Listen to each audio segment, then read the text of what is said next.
I saw this article about how men have been leaving the workforce. So supposedly, there was a time when, in terms of the average man in a working age category, would be employed 98% of the time back in the 50s, and now supposedly it's more like 89% or something like that. So like, instead of being almost entirely deployed, there's a lot of people who have kind of left the workforce.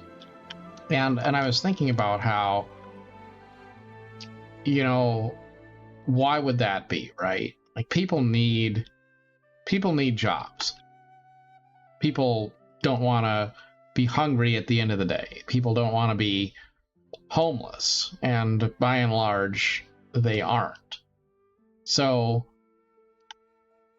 to say that people are just not working and not meeting their needs, I don't know that that's really necessarily the way it is. I think people do go out of their way to do what they need to do to take care of themselves. It's just people aren't necessarily as engaged with the workforce as they once were.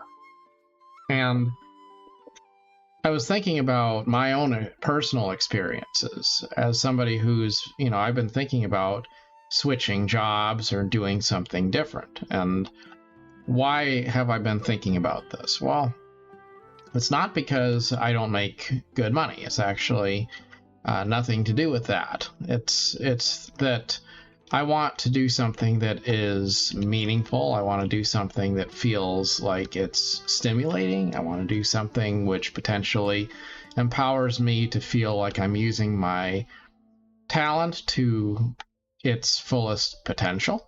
I want to kind of maybe reach out of my comfort zone and do something that I haven't done before. Like, all of those are the sort of levers that would make me say, well, I work for a big corporation and there's always jobs open, so I think I'll look at some of these other jobs and apply for them and talk to people and say, hey, I could go anywhere, I could do anything, so why not do something that's new, something that's different, something that's gonna grow me and help me to grow the organization and better myself, right? Now I'm perfectly happy with the job I currently have, in the sense that I'm paid fine to do it. It's not difficult. I have a pretty good working relationship with the people I work with. I don't really have any significant friction there. It's, so if anything, I would be kind of, stepping outside my comfort zone and making my life harder, when my life is really pretty much fine the way it is, right? But here's kind of how it goes, right? Like, I say, okay, well, I want to do something different, potentially, right? And then I realize, well, I'm not really the most qualified person. So the person who's more qualified is going to get that role. Well, I mean, yeah, that makes sense. But the whole reason why I'm applying for other things is because I want something that I'm not overqualified for. I want something that will help me to learn and grow.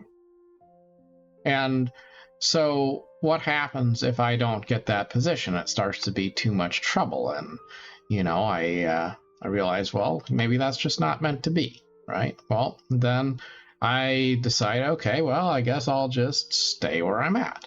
If I can meet my needs right where I'm at, then why would I continually beat my head against a rock trying to force something that just doesn't seem to be working? Sometimes in life, the more you're focused on just meeting your needs and focused on trying to deal honestly with people, you get to a point where you don't want to really play politics. You just want to say, okay, well, I'm willing to do a particular job, and if somebody wants to, give me the chance to do that, then good. And if they don't, then sounds good too. I will move on in another direction. But I'm not necessarily in the mood to say I'm going to, beg and hassle and finagle and throw myself wholly at something and then, just not give up and be relentless about it. At some point, you just kind of want to say, okay, I'll just take no for a no. Like, I don't want to have to ask 1,000 times in hopes that maybe on the 1,000th time, I'll be able to, get something I want, right? Now, maybe if you're desperate, you would. But if you're not desperate, then you just kind of, you do what you need to do. And if you got money coming in and you're doing all right, then you just let it be what it is. And if it doesn't pan out, it doesn't pan out. Maybe instead of looking for a higher paying job, you just cut your expenses and you live a simpler life and you have less stress. And in a way that feels like a pay raise. So there's always ways to kind of find a way to make your life work for you. I think that's what people do. But maybe instead of there being easy paths for people to better themselves, employers and in general, people of all sorts have a tendency to focus on meeting their needs without any particular thought of investing in someone else. So if you want a really fast return on your investment, you invest in, say, the most qualified person, and you pass over all the others.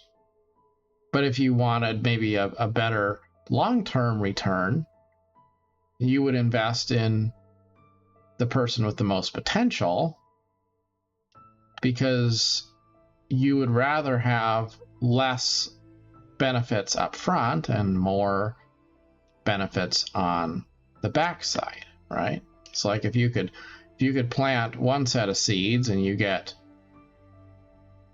50 carrots, or you could plant another set of seeds, but it takes longer to grow, but you get 4 times as much yield down the road. Well, what would you do? You'd probably want the high yield down the road, even if it didn't yield as much at the beginning. But we don't necessarily look at life through that lens. And I think when we lose sight of trying to make people's lives better, and we just focus on finding an easy solution to our immediate problems, then we alienate people. And then what happens is the people who are desperate, of course, they keep on trying. But the people who aren't desperate, they just take no as no, and they move on with their lives. And then eventually somebody does some kind of a survey or something, and they wonder, well, why have some people left the workforce? Well, maybe it's because the easiest path for them that would allow them to do what was right for them or their families was to just stop trying to muscle their way into a place where they aren't welcome. And they just chose to be more comfortable, even if it meant being underutilized. It's important to invest in people. It's important to have that attitude that you're kind of there to be a lighthouse, to empower other people, to rise higher than you. it's important for us to have that attitude that we want to plant trees under which we will never rest, because it's not just for today that we do the things that we do. It's also for tomorrow. But I think in our society at large, there's a tendency to be pretty short-sighted. At the most, maybe we look 4 years into the future, next election cycle or something. Usually we just look 1 year or maybe 1 quarter or even just months into the future. And when we are short-sighted, then we don't think about, well, how will the things that I'm doing to people or not doing for people, how will that benefit the future? How will that benefit future generations? How will that serve to make the world better or worse than I found it? We don't think about leaving things better than we found it. We just think about getting ahead right now. And so we think, well, if somebody else benefits from my investment, then there's no point in it because I'm just out for myself. The more selfish we are, the more short-term thinkers we are. And when we think short-term, then we leave a lot of long-term potential on the table. And when people don't feel like they're valued, coincidentally, then they often do not produce as much or as well as they do when they feel like they're investing meaningfully in something greater than themselves, and when they feel that others are investing in them equally. It all comes down to a character perspective, I think. And there's a lot of fatigue on the part of people who just get tired of kind of being treated like a game, right? It's kind of like, I saw this video where it was a skit, but the guy walks in and says, I'm going to quit my job because I found something else. And then his boss says, how dare you do that? Because, you owe us something. You can't just quit, you're burning a bridge. And, but the truth of the matter is, an employer doesn't necessarily feel like they have any obligation to give you an explanation if they fire you, right? So why is it that you owe them some sort of loyalty if there isn't any loyalty given to you? And once people kind of feel like there isn't any loyalty there, then they say, well, I guess I'm just going to be mercenary. I'm going to do what's right for me. I'm not saying I hate my job, not saying that I don't like my employer or anything like that. It's just, it's not about them. It's not personal. It's just, I'm just going to do what's right for me and not worry a whole heck of a lot about whether what I'm doing is in the interest of someone else or not, because it's just that whole age-old feeling of, if no one cares about me, then I guess I won't care about anyone else. And sometimes we should check ourselves. We shouldn't have that attitude. But it's also important to have rational self-interest. If you realize that you're in a system which doesn't really care about you, then you should make a point to care about yourself. And sometimes when we do that, people who are inclined to try to manipulate the situation, they get frustrated and they say, well, why are people not doing what we want anymore? Why are we not the center of attention anymore? And the answer is often because trying to control people instead of invest in people is a path of diminishing returns. And if you always are trying to be in charge, you're always trying to be in control, and you're not really genuinely thinking about what's right for others, eventually you get to a situation where you don't really have the resources that you wish you had.